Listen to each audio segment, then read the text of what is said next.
Okay. I try not to. If I lean back, I might go. I don't get you. Could be worse. The thing is, I'm glad that he was duped and not me, because if I tried to grab you, just know that was a joke. We'd be bad friends. Bad friends. Liability. Okay. We all set now? Sure. I hope so. We're waiting on you all. Ready, Kevin? Alright, so Live on the set. 3. This is the Shins and Boots Show, and it goes without saying that this is the best episode that you've ever seen because Renee and I are opening. You know. That's enough. Sorry guys, the show's done. You've seen us. That's it. That's enough. That's all. That's it. All right, bye. Already. No, but welcome to the Shins and Boots Show. Remember that you can find us on Instagram, on YouTube, and on Facebook. Can we start that over? No, that was just so great. Right. You can find us on Instagram, on YouTube, and on Facebook at the Shins and Boots Football Show. Right. Renee, Well, let's see. What are we doing today? where are we? Oh yeah, we have trivia. What's the trivia? Okay. I really want to say this off the top of my head, but I can't. So to say it correctly, I'm going to read it. So if I look away from you, it's because I'm reading. Manchester City is currently the record holder in the Premiership games won. But who possesses the record for the longest unbeaten run in European League football? Obviously, our great friend George is going to give you the answer. It's not as straightforward as you think. So I'm just going to read that one more time so that you can get it. Manchester City is currently the record holder in the Premiership games won. But who possesses the record for the longest unbeaten run in European League football? Georgie! No, we're going to give you some time before Georgie. Yeah, it's coming later, you know. You have to leave the handsomest man in the bunch to the end. And It's the start one with- that makes the women go, And start with the two beautiful members of the cast. cast, yeah. Just by the way, the guys are all behind the cameras right now. George will be coming. oh, not hero. On to the next on to the one. next part of this show. Well, we're on the Remember This section, and keeping with the road to Russia, my bit of Remember This comes from Russia.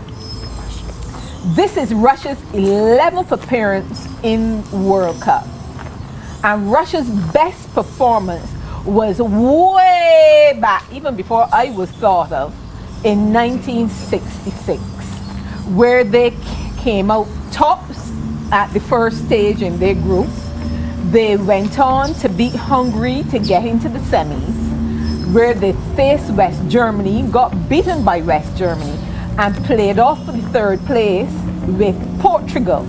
But unfortunately, they lost to Portugal, but still were known as the fourth best team in the world.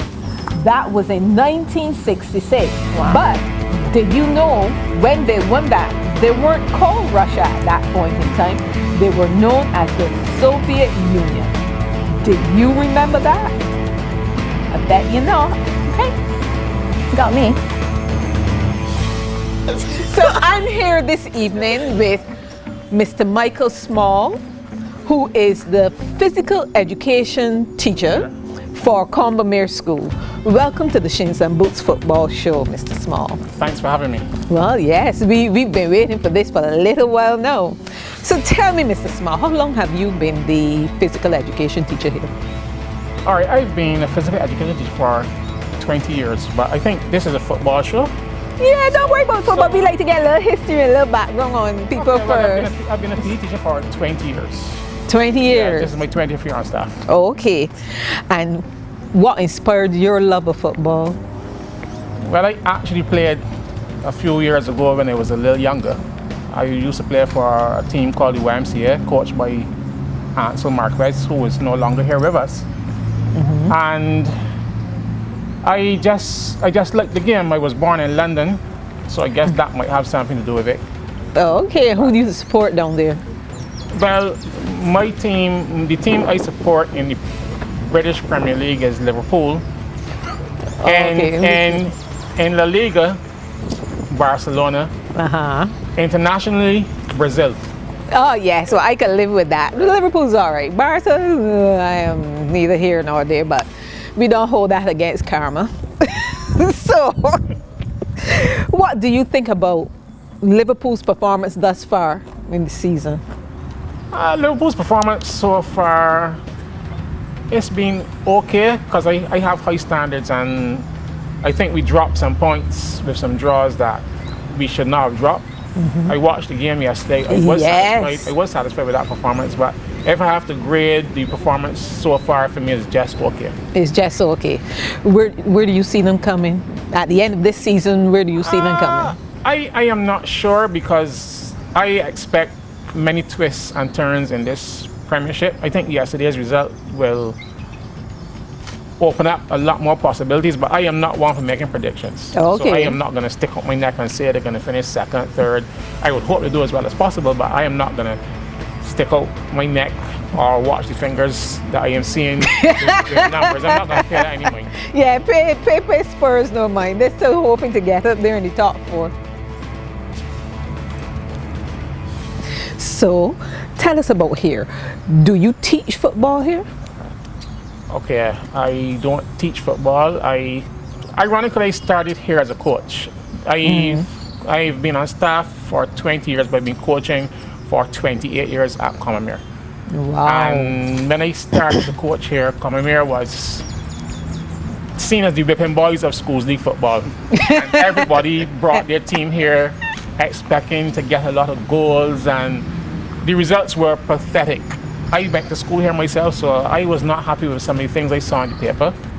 And I approached the head of the PE department at that time, a gentleman by the name of Harcourt Wilson, and I volunteered my services. The first couple of years were rough.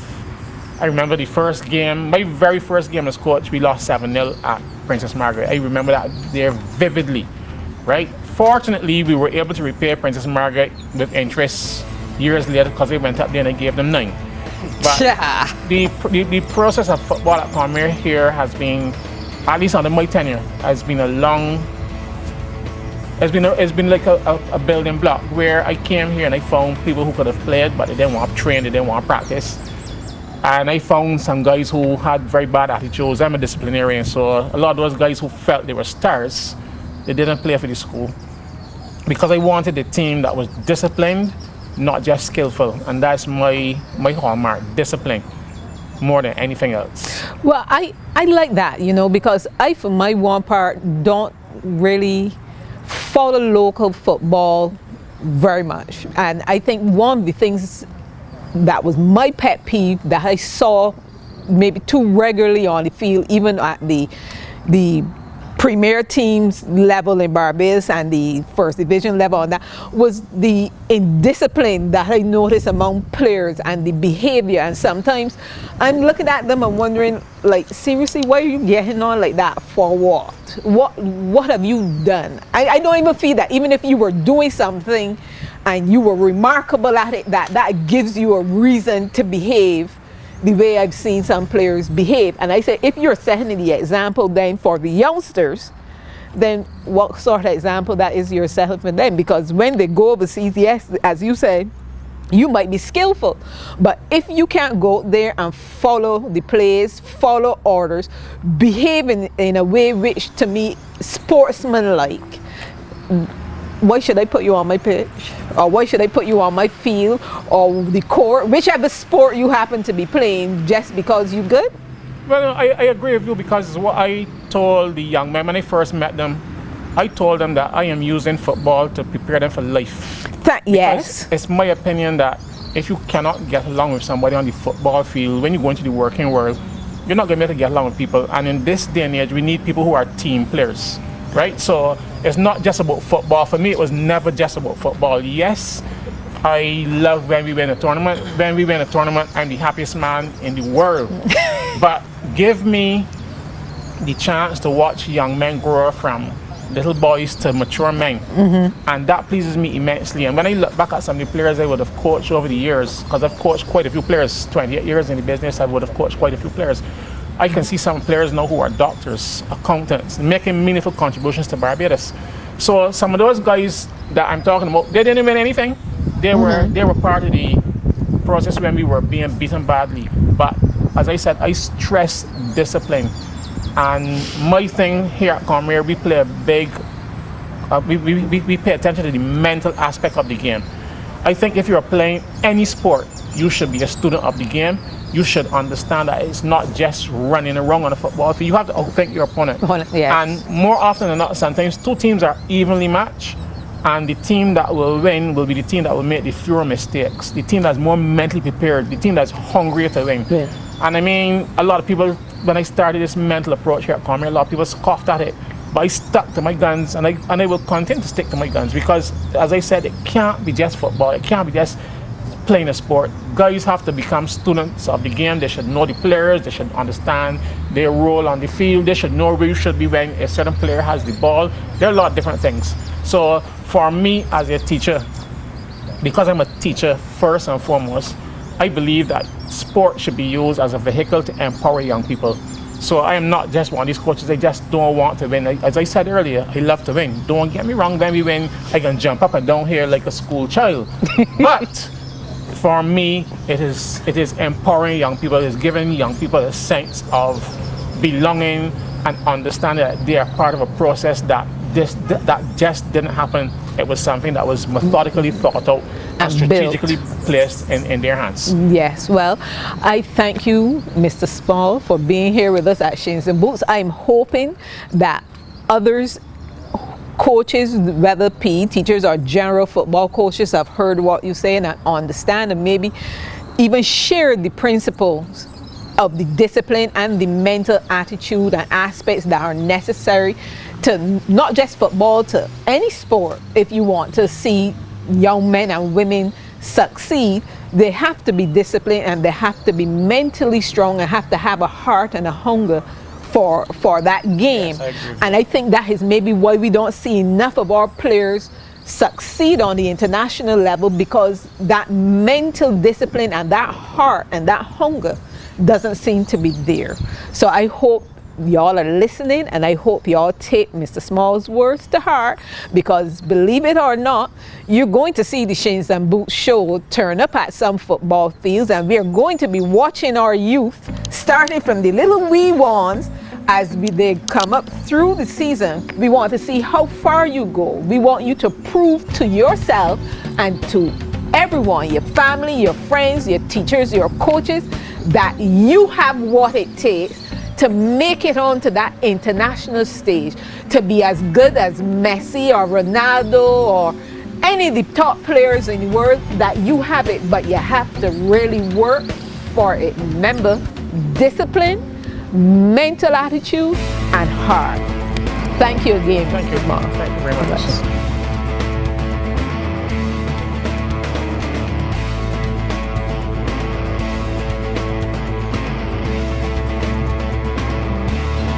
Well, the guys get the chance to do their thing now. I'm Kevin, this is George, and this is Mark. Can we actually better the girls on how they did it earlier? We can always do it. Yeah, Of course we can. yeah, me guy. Oh, my chest is hurt. Anyway, on a serious note, I have some tidbits here. Sorry. A few. Yeah, everybody got it here. Right, a few tidbits before we actually get into immediate matter. Just some quick news items. Former Manchester United legend Ray Giggs has been appointed manager of the Wales national team, replacing Chris Coleman, who left to take up the management post at Championship side Sunderland. Mark, have some respect.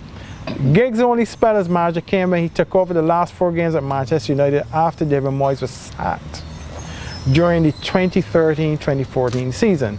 Moving on, we talk about the game of the week, but just a little quote that Jurgen Klopp had. Jurgen Klopp said Liverpool made a big statement after ending Manchester City's unbeaten run in the English Premier League. What are you laughing at, Mark? It wasn't Spurs. That is football. It wasn't Chelsea, That's how, I know, because they lost 4-1. 4-1. Get it right. 4-1. 1, 2, 3, 4, 1. Anyway, moving on. Moving on. That is football, he said. That's how football can look. if two teams combine quality and skills with attitude. Congratulations to Liverpool and their fans. And on a sad note, we heard earlier today that former Commentary West Bromwich Albion and England striker Sir Regis passed away at age 59 after suffering a heart attack. You guys remember him, of course. I remember him, He was definitely. he was an icon in the 70s and the 80s. Right. But a lot of black fellas in England. Laurie Cunningham, him, Yeah. Remy Moses. He broke down a lot of barriers in the English Football League, along with the guy from West Ham, Clyde Best. Clyde Best. Clyde Best. And they didn't have an easy time, and he will be missed. Right. And he did a lot, not crossing what you were saying, but he did a lot of work, a lot of philanthropic work and everything. After he retired, he was not only a big man on the field, but he was a big man off the field. Yeah. Right. He will be missed. Regis appeared in more than 200 times for both West Bromwich Albion and Coventry in the late 70s and early 80s. And as we said before, he's one of the pioneers for black footballers, playing alongside Laurie Cunningham and Brendan Baxter during his time at West Bromwich Albion.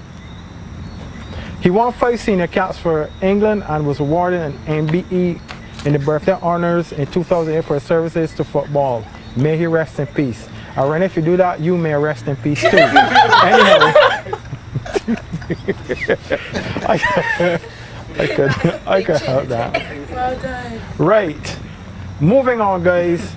The big story, Manchester City losing their first game of the season, 4-3. My thoughts on it, one of the best games for the season after the 2-2 draw with Arsenal and Chelsea. But the difference with this one, two teams with a great attack, no back. Exactly. Right? So we take the Spurs man's comments first. Well, it was, as a neutral, you're watching it, it was free-flowing football, a lot of goals, right? But as much as Liverpool won the match, right, it went down to the wire because Man City had a free kick and they nearly scored and nearly equalised. It's showing that Liverpool cannot keep a lead, but they came away with the 3 points. My concern, right, for Liverpool, right, and I believe that Jurgen Klopp should have this concern is that you got score 4 on City, 3-1 up, right, and in a matter of what, 15 minutes, Less than that. you can see 2 easy and 2 foolish goals, right? Your defense shuts off, and you then put yourself under pressure. Liverpool had no game management. They were like, well, let's get another one. Yeah, you're going for another one. You're going for another one, but you're exposing your back four. You have a weakened back four. You don't have Virgil van Dijk in there. Your £75 million man that you went and bought the week before, who picked up another injury, right? You ain't got him in there. You got the regular guys, and you concede 3 goals. Right, so yeah, as a neutral, it was a great match to watch, free-flowing football and everything. But if I was a Liverpool supporter, I would be very concerned about them back 4 or back 3 guys. George. Yes, that match told me 2 things in particular. First of all, when you go out and you attack an attacking team, you tend to put them a bit more on the defensive. When you go and you score all your goals early, the other people have to come from behind to catch up you and to beat you. So that was the main 2 things I saw coming out of the game, and I was glad to see that there was a team that didn't sit back and allow City to dominate. So that match told me those few things. You know, I mean, like there's a little bit of trivia. You know that Klopp has a very good record over. When I checked it, yeah. he did. I don't know exactly the numbers, but I know that he has good numbers against City. And you see, the thing is with Pep too. I don't know, Karen Phillips wouldn't like to hear this, but I'll say it anyway. He usually has great attacking teams, but their defenses are worse than, I can't even think, worse than the government of Barbados probably. Oh crap! So, They could be worse than government. so I don't know. I'm not here. I am thinking also that even though the defense might, or let's say both defenses were what they were, it shows that if you can nullify the attacks from a team that most teams expect to dominate, that you can get a positive result, even though it was a high scoring game. Yeah, but look at it. Look at it this way. Now, look, I see that match, right, as like with Mike Tyson, when Tyson was in his heyday. Tyson would not go more than 5 rounds, right? And then up comes an upstart, Buster Douglas. Somebody that nobody ever heard of him, right? And when Buster Douglas beat him, right? Did you notice that then it was a knock-on effect that everybody was coming and beating Tyson and everybody Because he it's set couldn't the get- blueprint. because Set the somebody saw, somebody believed. The run is done, right? Up to tonight, Man United now are 12 points behind them, right? We got 15 games to go. The pressure's on Man City now. Not only that, Fabian Delph went off injured, right? You got Otamendi back there. Company is injured again, sitting in the stands, right? So they're beacon back for Kyle Walker. Yeah, he's there. He's great. He's fast and everything. Couldn't put a ball into the box if his life depended on it, right? So what is Man City going to do? Are they going to go and buy another player in the next 2 weeks? Got 3 men of brain, so like I say. Yeah, well, that may not help them. But you said even some- Jesus and the prayer may not help them. You said something that I think is quite important. You know, a team was being led by 12 points already, and they lost the title. I keep telling people that. Yes. That happened to Liverpool, and it was there, and it was gone.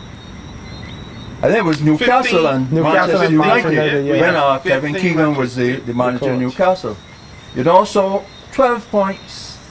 That's like That what? does not mean that you can't be overtaken. Right. And only that, Champions League starting in a couple of weeks, right? So you got the pressure of Champions League. They're still in all the 2 cups, right? And you got to keep your position in Premiership. the Prem. But the thing is, they have a team big enough to do it. Yes, but The fact they have a lot of money and probably a city owns them. yeah, so. but But you remember also a few seasons ago that they had burst out of the gates and they had a good sizable lead until the first loss they had. And they stumbled from there onward. You know, so history might repeat itself. So I know you. I wouldn't be too cocky with a lead like that. I know Still. the United fans may be celebrating. And if you look at it, right, after City and Man United, right, you got then Liverpool, then you got Chelsea, right, on 47 points. You Tottenham somewhere up in there, Tottenham are 44 points. Well, forget Arsenal. No one. Burnley. Forget Arsenal? Yeah, Why? forget because what are Arsenal doing? Arsenal are on Arsenal- their What annual are journey. Arsenal Listen, doing? no. Yeah, The best journey. Arsenal has on Arsenal fan TV. Arsenal are 13 points, right, off of second place. And they lost So- Sanchez. And they lost Sanchez. They're looking to lose Walcott. Oxlade-Chamberlain went and scored for Liverpool, right? And he did the dog and the puppy and the cat when he scored, right? I actually So just saw him slide on the they're floor, losing though. more players than. Oh no, I shouldn't say that. We're on television. What, the government, how they No, gonna no, lose no, votes? no, no, no. Oh, just I was checking. going to say something else. They're losing more players than cockroaches are leaving a sugar bun on a night. No one wants to play for them. No one wants to go there. Sugar's a dead industry. Okay, that too. Was that? Yeah. So I mean, they're 5 points. They're 5 points above Burnley, and Burnley are playing good football. At home. Well, they're playing good football, At home. right? You know, so at the end of the day, right? There's a cluster, then there's a gap, and then there's a cluster. And I mean, look at Chelsea. You guys are just sketching. Four draws. Yeah. Haven't scored a goal in 4 matches. Yeah, but it's still above Tottenham. worry about that. Probably 4 now. Probably they're taking the lead from you as you do every season. Don't worry about it. Yeah, you have to worry about it. Listen, don't mind the cock standing on a beach ball. We could deal with that. Anyhow, moving on swiftly. The future, well, I can't see the future. Maybe Marcus could see it for Tottenham because he's If I talking did. about how they could win FA Cups and all that. But yeah, but let me if just we- say, old wake up, just dreaming. Anyway, Until it happen, right? Keep going. We're burning daylight. Keep going. this is January 15th, Yeah, not keep April going, the keep going, 1st. keep going, yeah. Anyway, what does the future hold for Man City? Do you think they could still pull it? Do you think they could still... It is. Is it a blip? No. It is a blip, but it is their title to lose, right? Sure. And if they're not mentally strong enough to get over that, right, then who knows? George. The season isn't too advanced, so there's still a lot left to go. So I'm not really going to stick my neck out and decide the winner yet. I will wait until let's say March, as I usually do, and I can probably give you a more honest opinion then. I stuck I'm sticking my neck out for Man City. Not really because I want them to win because I'm a Barcelona fan, but because George said he wasn't going to stick his neck out for them. Right. We will see you in the Champions League. Children are watching. Right. Before we close, George, take us out, not with a punch. Because the trivia was Manchester City currently the record holder in the Premiership game in Premiership Games 1. Let me get that right. In Premiership Games 1. But who possesses the record for the longest unbeaten run in European League football? No, and it's not Barcelona. No, it's not Tottenham. Who is it, George? Steaua Bucharest of Romania. They did that for Steaua Bucharest. Steaua Bucharest. There used to be a giant in the right. 1986 to 1989, 104 wins. That was Lots of something games. when they used to be had Red Star Belgrade. Right. And the Eastern Bloc. But before we leave, When one team in Bulgaria. remember you can get us on Facebook, on YouTube, and on Instagram. Instagram. So until you search us out, we are out of here. And know that we have no political affiliations. Any comments that Point you break, gave attributed copyright. to this show. Exactly. Alright. All right, there's one thing I Some gotta of us do have to before. deal with the government institution. There's one thing that Ezra told me to. Let me do that now. Mark, yeah. Long to Move. The greatest thing, Get you off. guys, the greatest thing would be to get one of those, you know, when the cable used to, not the cable, but the actual picture used to go off with the screen purple and yellow, Yeah. whatever, in the squares, and just put it there. Yeah, And go. just cut it. This comment was politically incorrect. Yeah, Let's yeah. move on. I hear Let's you. just move on. You love me? It's real good, a sweet one. Alright guys, thank you for watching the show. If you like what you see, don't forget to like the video, give us your comments, and subscribe to our channel for more. I'm out. Don't forget, subscribe and like. Thank you.